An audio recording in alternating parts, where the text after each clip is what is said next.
What's up, Brian Tong here, and welcome to the Apple Byte for all the good and bad stuff inside the world of Apple, so let's get to the show.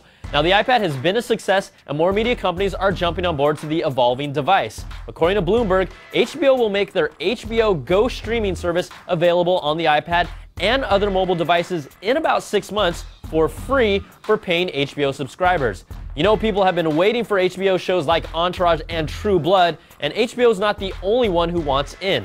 Verizon also announced they will release an iPad app that will allow Fios TV subscribers to stream live TV to their iPads over their local Wi-Fi in their home. The iPad would be treated like another TV screen since it has to be used locally, so Verizon doesn't expect any problems with content providers. Now, the iPhone 4 is still awaiting its launch in other countries. There's still no Verizon iPhone, but of course, we're already talking about the next-gen iPhone. TechCrunch is reporting that Apple has already built prototype phones with near-field communication chips for testing.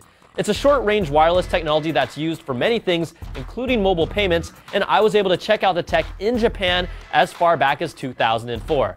Now, Apple recently hired an NFC expert for their mobile commerce division, and we've also shown you a peek at their future app ideas for shopping and using the iPhone for travel. Now, we're playing catch-up to other countries, but this is the future, so it's something to look forward to. Now, in slightly disturbing news, Wired Magazine discovered that the man who runs Apple's App Store process is quite the developer himself. Philip Shoemaker also happens to sell iPhone apps under the company name Grey Noodle. Apps like iWiz are described as simulating the experience of urinating for a long time, and the life-changing Animal Farts can let you make an animal butt facing forward fart, poop, drop, or whiz. Now, it's pretty obvious we are throwing out the bad apple on this guy. And I'm just really glad that these are the people approving apps that could potentially change our lives. All right, let's check out a quick tip for getting PDFs on your iPad.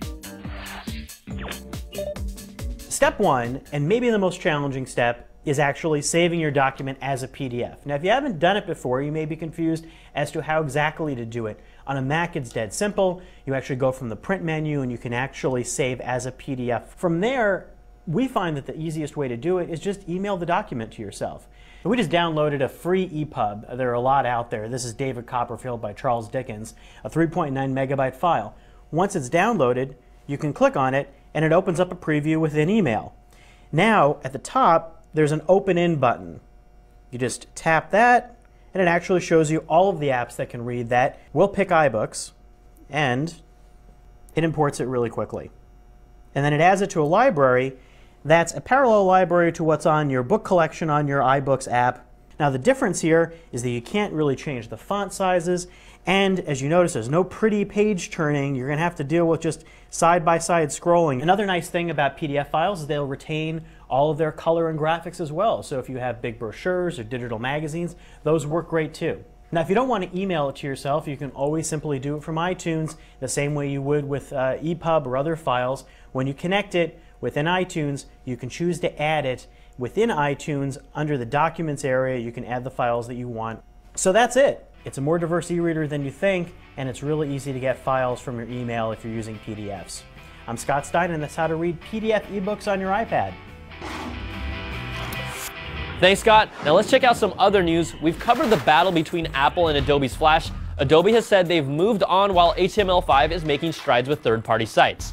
Video-based website Vimeo recently launched their universal player that's compatible with iOS devices to view embedded Vimeo content.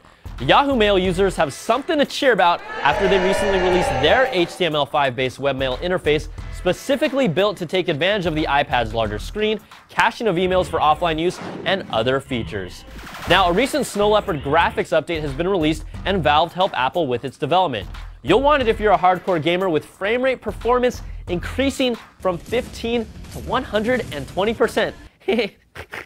All right, and Apple goes Gaga for Lady Gaga. The pop star recently made a visit on Apple's campus and took some time to take pictures with employees to show them what style is all about. Why are we even mentioning this? So I could do this.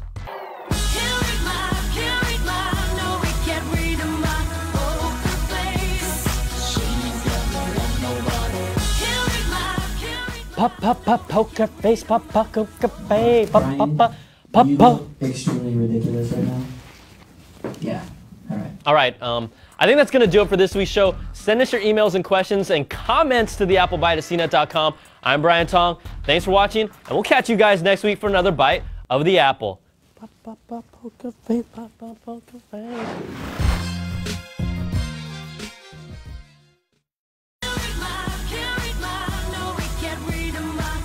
That is so. CNET.com/live is the place to find your favorite CNET tech shows. From hottest gadgets to the latest tech news, we stream it live 5 days a week at CNET.com/live.